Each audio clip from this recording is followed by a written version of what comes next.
Nawala ng preno. Nawala ng preno, oh. Grabe, ngayon lang to. Ang dami na damay. Sito.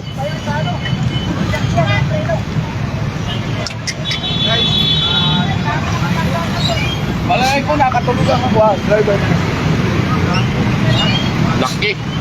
Iniwasan niya kanina yung sa may traffic light ng corner ng UP.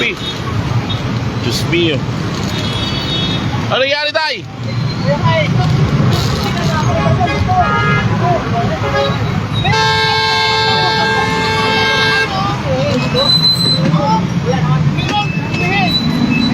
Nawala ng preno dito sa may kwan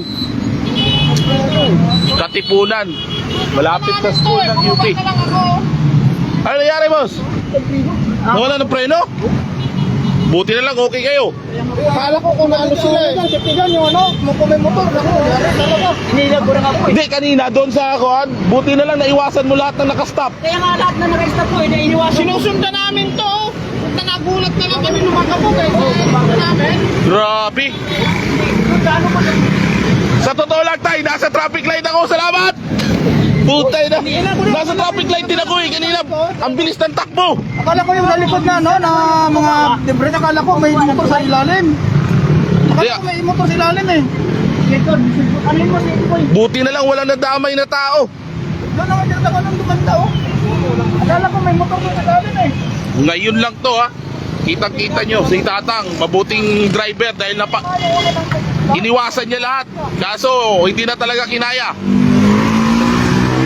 Naiwasan niya lahat ng mga sa traffic light. Sobrang bilis ng takbo, buti na lang naiwasan niya rin.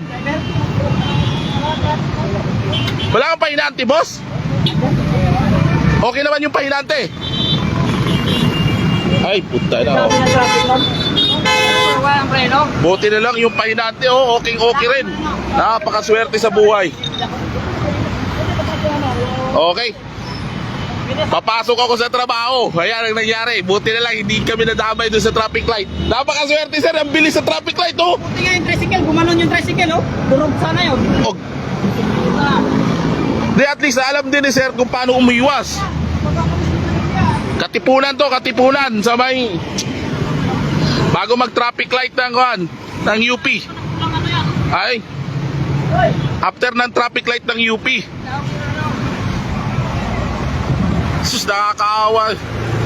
nakakaawa kung merong madamay marami. Buti na lang napaiwas tatay sa lahat ng mga sa lahat ng mga dito.